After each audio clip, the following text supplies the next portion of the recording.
Judas é uma carta que tem só um capítulo. E tem 25 versículos. Eu coloquei a partir do 3, que o 1 e 2 é prefácio e saudação. Nós vamos ler principalmente o que está marcado, está em negrito.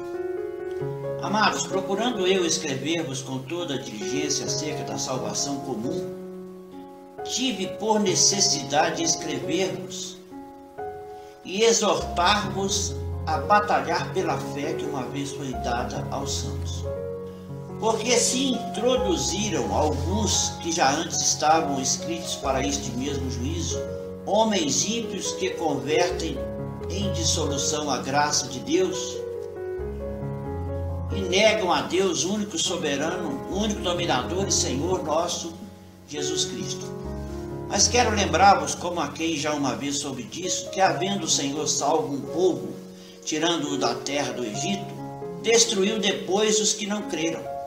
E os anjos que não guardaram o seu principado, mas deixaram a sua própria habitação, reservou na escuridão e em prisões eternas, até ao juízo daquele grande dia.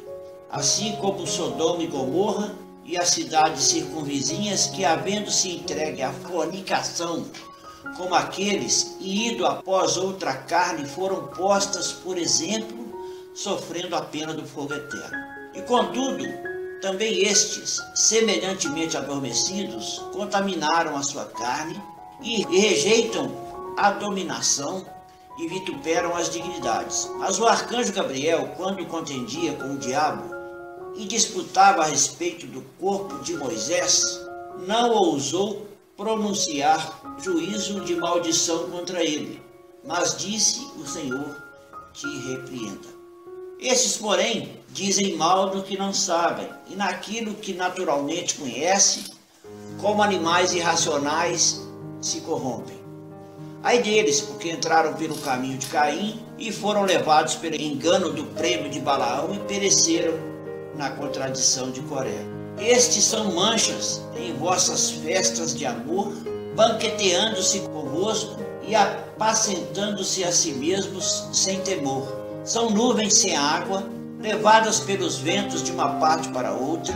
São como árvores murchas e frutíferas, 2 vezes mortas, desarraigadas. Ondas impetuosas do mar, que escumam as suas mesmas abominações. Estrelas errantes, para as quais está eternamente reservada a negrura das trevas.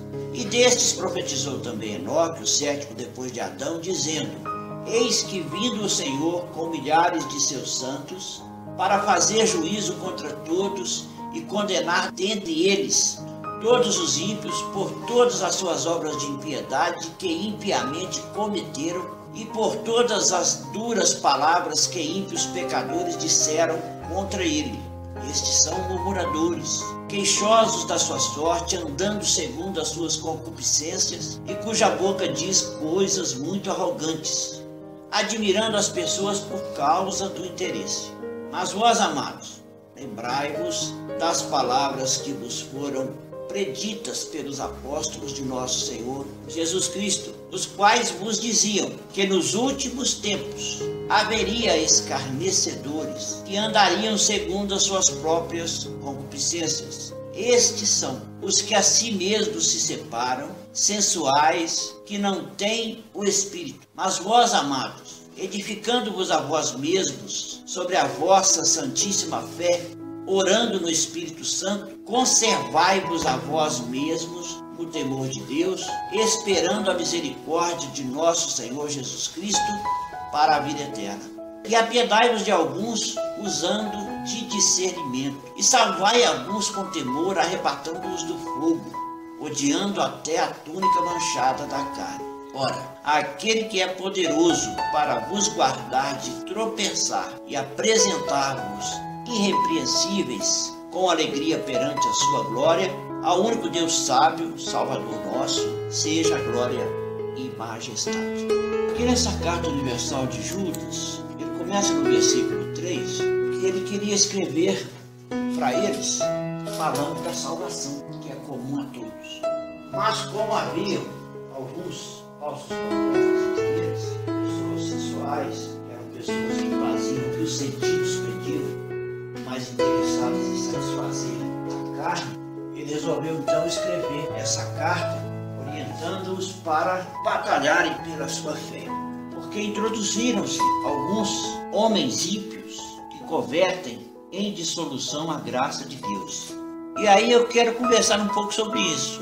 Porque quando eles receberam Jesus como Salvador, através da graça, alguns falsos mestres começaram a ensinar lá que, já que é pela graça, então não precisa fazer nada. E aí é aquilo que eu costumo conversar, e às vezes até me irrita muito esse tipo de colocação que fazem, barateando a graça de Deus, tornando a graça de Deus uma coisa pequena. Ela é grande, ela é suficiente para nos salvar, mas essa graça que nos salva, nos chama também para responsabilidade.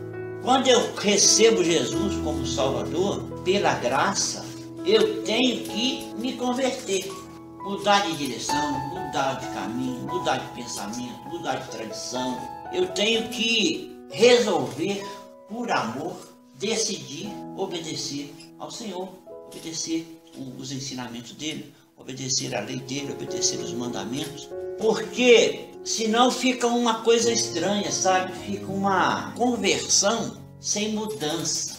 Eu me converti ao Evangelho, mas não me submeti ao Evangelho.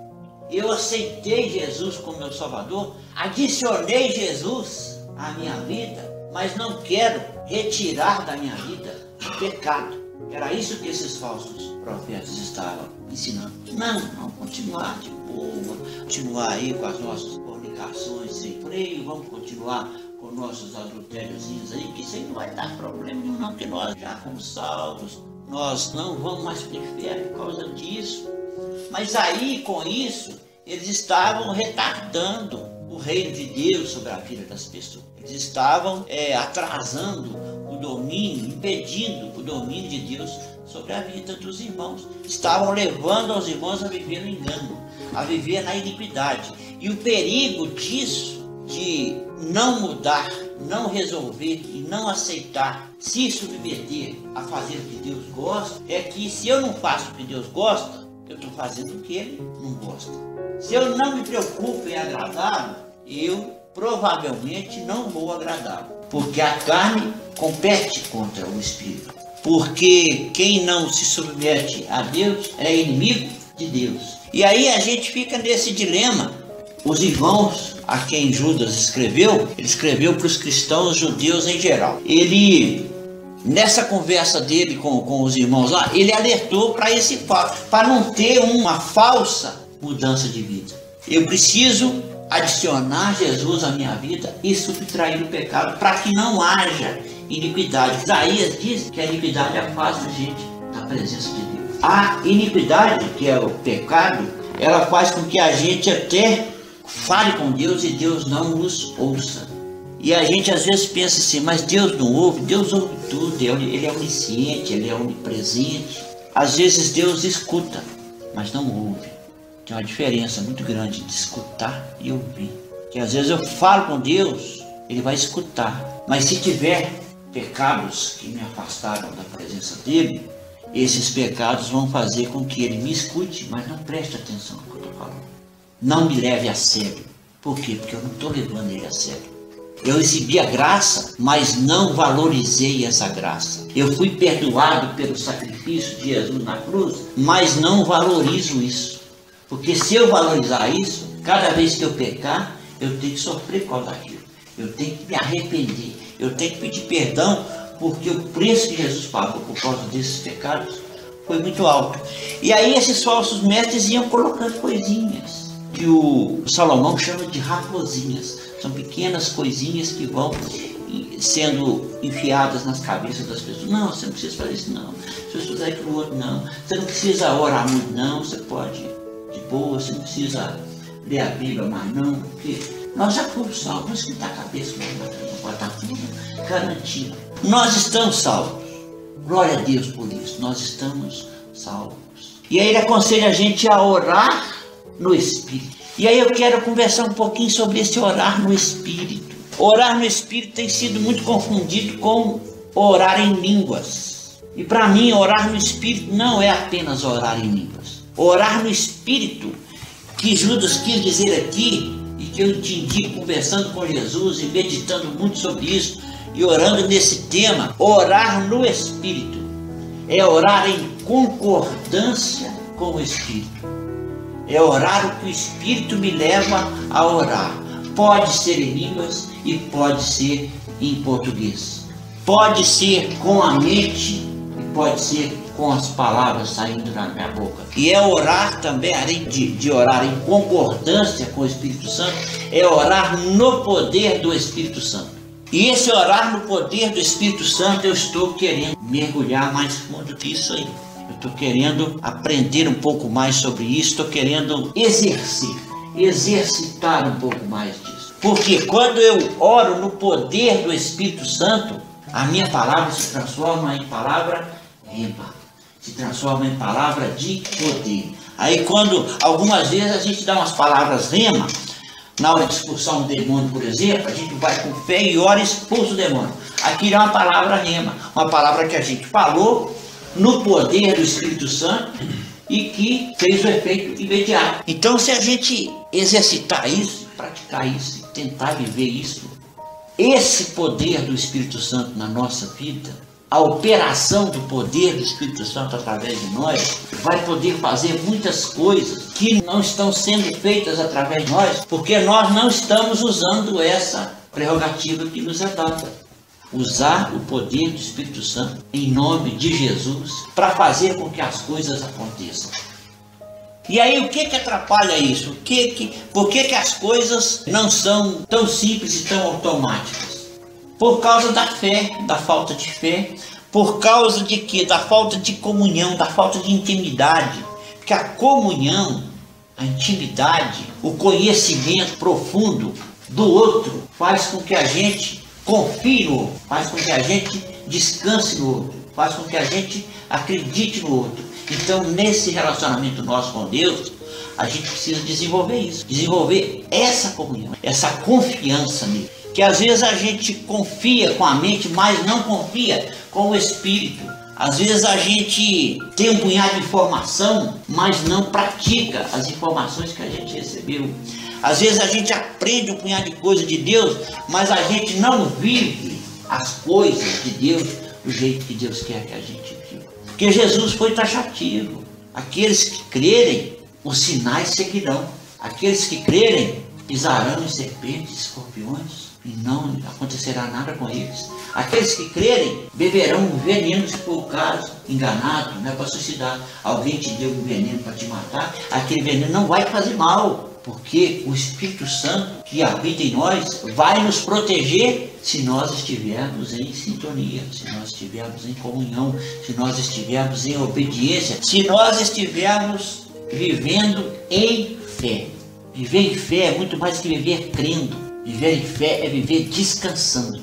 Agora não é o descansar de ficar parado, é o descansar de acalmar a alma, de acalmar o coração, e descansar para que o nosso espírito, em comunhão com o Espírito de Deus, faça com que a nossa fé cresça, com que a nossa fé floresça, com que a nossa fé exerça o que ela precisa exercer através da nossa vida, do propósito de Deus para a nossa vida, faz com que a nossa fé opere. Para operar a fé, não tem jeito de operar a fé a não ser orando no Espírito.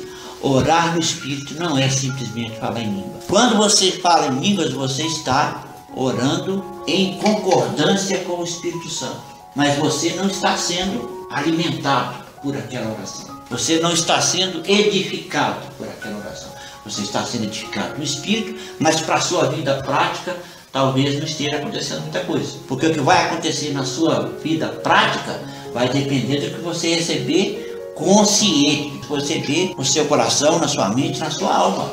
A gente precisa não caminhar só para um lado nem só para o outro. A gente precisa buscar o equilíbrio, alimentar a alma sim, de intimidade com Deus, alimentar o coração sim, de confiança, de sentimentos sadios de Deus para o nosso coração e para a nossa alma. Alimentar a nossa mente da mente de Cristo, de coisas do céu. Quando eu conseguir alimentar isso tudo em concordância com o reino de Deus sobre a minha vida, em obediência ao propósito de Deus para mim, aí a minha fé vai florescer, a minha fé vai frutificar e a minha fé vai operar. E nessa operação da fé, aí podem acontecer os milagres. Às vezes a gente ora sem muita confiança e Deus realiza, Deus faz as coisas acontecer, porque Ele vela pela palavra dEle. Por isso que às vezes a gente vê algumas pessoas fazendo umas orações estranhas, sabe? Colocando Deus contra a parede, exigindo que Deus faça isso, que faça aquilo. E isso aí é coisa que não faz parte da comunhão. Talvez faça parte de um mecanismo de convencimento, de um show pirotécnico de fé, mas não é essa fé que Deus quer que a gente viva. Deus quer que a gente viva uma fé que produza efeitos para arrependimento, para salvação, para a produção de frutos do Espírito através da nossa vida, para fazer com que o pecador se arrependa. Porque Jesus morreu para isso, para que todos se arrependam e venham ao pleno conhecimento da verdade. O pleno conhecimento da verdade é o pleno conhecimento de Jesus, que Ele é a verdade. O pleno conhecimento da verdade vai me levar à comunhão e intimidade com Jesus. E é para isso que o Espírito Santo está aqui em nós. Ele está aqui para fazer com que a gente entenda que nós precisamos dele, que nós dependemos dele, mas que nós precisamos também andar. Senão ele não falava ide, ele falava senta e espera que eu vou fazer as coisas. Não, ele falava ide por todo mundo, pregar o evangelho a toda criatura. Quem querer for batizado será salvo. Quem não crê já está condenado, porque rejeitou a salvação de Jesus. Então, quando Judas alertou os judeus sobre essa necessidade de orar no Espírito, ele estava querendo que as pessoas prestassem atenção no que estava acontecendo à volta delas. Nessa Bíblia aqui tem a ilustração de uma árvore, de uma sequoia, e essa sequoia tinha 400 anos de idade, lá na Califórnia. E essa sequoia tinha resistido a grandes tempestades, não caía de jeito nenhum, a muitos raios, e estava lá assim, durou 400 anos. E um dia aquela sequoia forte, viçosa, ela caiu.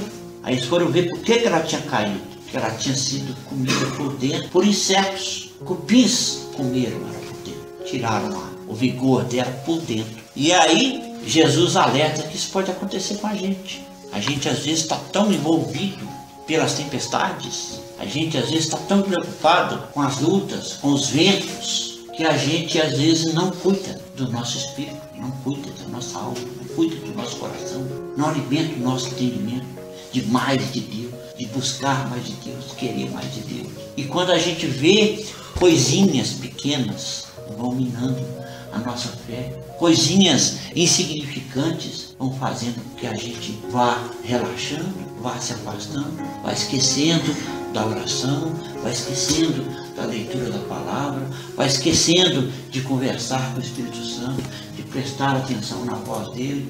Tudo que a gente faz que foge da essência da comunhão com Deus faz com que a gente perca tempo na caminhada com Deus. E o tempo não para, o tempo acelerado. Então o que a gente quer guardar no coração, quer guardar nosso espírito nessa reflexão de hoje, é que a gente precisa ter muito cuidado com aquilo que nos ensina, com aquilo que nos conduzem a fazer, com aquilo que nos sugerem. Quando eu falar alguma coisa aqui, que eu sentir alguma dúvida, por favor, vá confrontar com a palavra. Eu procuro me ater à palavra para falar de Jesus. Mas de repente sai alguma coisa que é pensamento meu. Aí se acontecer alguma dúvida, por favor, procure esclarecer, ou me confronte, me pergunte, espera, isso aí não entendi. Vamos conversar, vamos dialogar, não vamos deixar que coisas minem a nossa fé e sejam manchas na nossa intimidade com Deus. Vamos prestar atenção. O que o Fulano falou? Está de acordo com a palavra? Está valendo? Não está não? Descarta. A Bíblia diz, examinai tudo, retém o que é bom. Todas as coisas me são lícitas, mas nem todas me convêm. Então às vezes a gente é convidado por pessoas que são líderes na nossa vida a fazer coisas que não agradam a Deus, a fazer coisas às vezes para satisfazer algum interesse da pessoa, para ajudar a pessoa em alguma coisa pessoal. E a gente às vezes é levado a fazer o que não queria fazer por confiar. Então nós precisamos nos treinar, sabe? E nos policiar para ter tempo, ter sempre a palavra como diapasão, como padrão. E o Espírito Santo como a voz que a gente tem que ouvir e a voz que a gente tem que seguir. Se a gente seguir a voz do Espírito Santo, não tem jeito. Não tem falso mestre, não tem falso doutor, não tem doutor da lei, não tem espertalhão, não tem ninguém que vai confundir a nossa alma e a nossa mente, que vai minar a nossa fé. A minha luta é para ouvir sempre, tentar me submeter ao que o Espírito Santo fala comigo. E não é fácil, a carne não sossega. Eu quero fazer, como diz Paulo, o bem que eu quero fazer, esse eu não faço, mas o mal que eu quero, esse que eu acabo fazendo, porque a luta é constante. Então, se a luta é constante, eu tenho que ir para a luta. E não é lutar contra a carne, não é lutar contra pessoas, é lutar contra os conflitos das vozes que chegam para mim. Voz do Espírito Santo, voz da vida, voz das circunstâncias, as vozes todas que a gente já conversou aqui. Então Jesus diz para nós nesta noite, estejamos atentos, sejamos sinceros, tenhamos vontade de caminhar com Jesus. Aquele que é poderoso para vos guardar de tropeçar e apresentar-vos irrepreensíveis com alegria perante a sua glória. Quem vai fazer isso é o Espírito Santo. Acabei a carreira, perseverei até no final. Guardei a fé, fiz o que estava ao meu alcance para não negar Jesus. E esse que está ao meu alcance tem que ser definitivo. Nada poderá nos separar do amor de Deus que está em Cristo Jesus.